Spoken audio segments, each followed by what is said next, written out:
नागपुर जिले के पारशिवनी एवं रामटेक तहसील के कुल 4 गांवों के अंतर्गत आने वाली एमआईडीसी को लेकर आज पटगोवारी गांव के किसानों के द्वारा पैदल मोर्चा निकालकर तहसीलदार रमेश कोल्पे को ज्ञापन देकर एमआईडीसी की अधिसूचना रद्द करने की मांग की गई है। रामटेक एवं पारशिवनी तहसील अंतर्गत आने वाले पटगोवारी, आमड़ी, चिंचभुवन एवं नयाकुंड को मिलाकर कुल 3000 एकड़ कृषि भूमि में आने वाली एमआईडीसी को लेकर पटगोवारी के सैकड़ों किसानों के द्वारा पंचायत समिति रामटेक कार्यालय से पैदल मोर्चा निकाला गया, जिसमें शासन प्रशासन सहित स्थानीय विधायक के विरोध में नारे लगाते हुए किसान एसडीओ कार्यालय पहुंचकर जमकर नारेबाजी कर रहे हैं। रामटेक एवं पारशिवनी तहसील के अंतर्गत आने वाले पटगोवारी, आमड़ी, चिंचभुवन एवं नयाकुंड को मिलाकर कुल 3000 एकड़ कृषि भूमि में आने वाली एमआईडीसी को लेकर पटगोवारी के सैकड़ों किसानों के द्वारा पंचायत समिति रामटेक कार्यालय से पैदल मार्च निकाला गया, जिसमें शासन प्रशासन सहित स्थानीय विधायक के विरोध में नारे लगाते हुए किसानों ने एसओडी कार्यालय पहुंचकर जमकर नारेबाजी की, जिसके बाद तहसीलदार रमेश कोल्पे को किसानों सहित प्रहार के जिलाध्यक्ष रमेश कारेमोरे तथा पंचायत समिति सदस्य कला ठाकरे के द्वारा 100 से अधिक किसानों के हस्ताक्षर का ज्ञापन देकर एमआईडीसी की मान्यता रद्द करने की मांग की गई, अन्यथा बड़े आंदोलन की चेतावनी भी दी गई है। शेतकऱ्यांची शेत जमीन नष्ट करून एमआईडीसी उभी करण्याचं स्वप्न पाहणाऱ्या सरकारच्या एमआईडीसी उभी करणाऱ्या सरकारच्या तानाशाही नहीं चलेगी, नहीं चलेगी, नहीं चलेगी, तानाशाही नहीं चलेगी, नहीं चलेगी, नहीं चलेगी।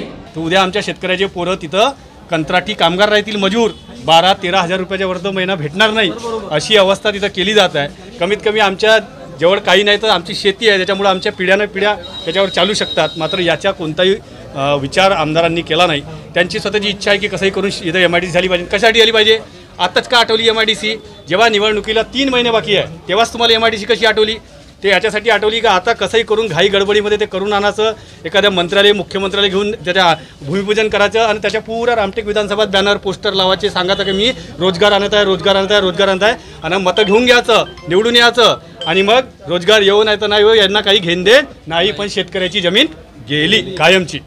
आणि म्हणून बेरोजगाराचा जो मोठा प्रश्न आहे आणि तो गावागावात त्याला प्रश्न विचारला ते रोजगाराचं का केलं, तो प्रश्नापासून लपण्यासाठी तोंड लपवण्यासाठी ते आता त्यांनी एमआयडीसी हा विषय आणला आहे, आणि त्यासाठी पटगोवारी, चिंचभुवन, आमडी, नयाकुंड इथच्या शेतकऱ्याच्या जीव घ्यायला आमदार निघाले असा माझा आरोप आहे, आणि त्यासाठी आम्ही इथं आंदोलनाला आहे, आज निवेदन दिलं आहे।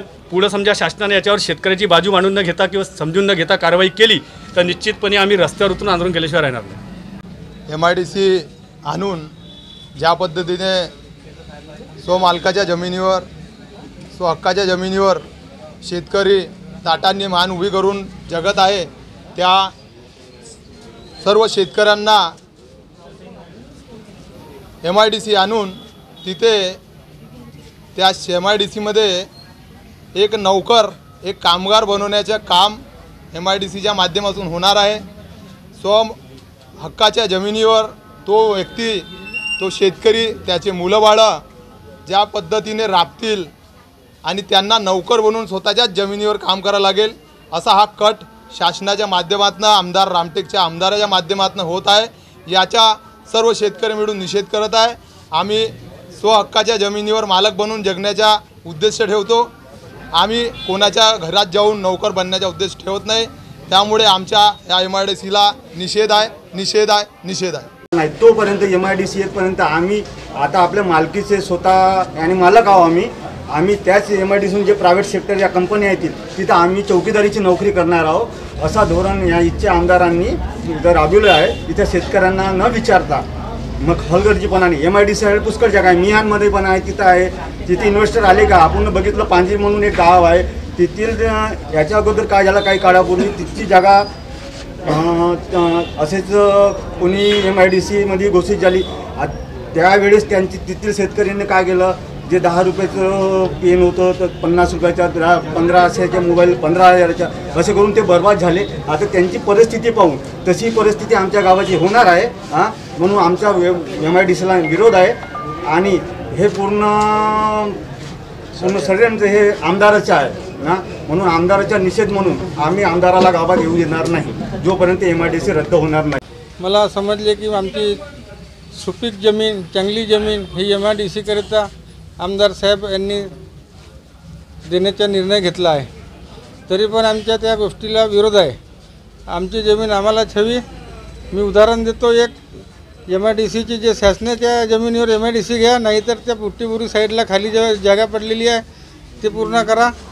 आणि आम्हाला आमच्या जमिनीशिवाय इतर जमीन दुसरी पाहिजेही नाही. आमचं गाव आम्हालाच हवं आहे.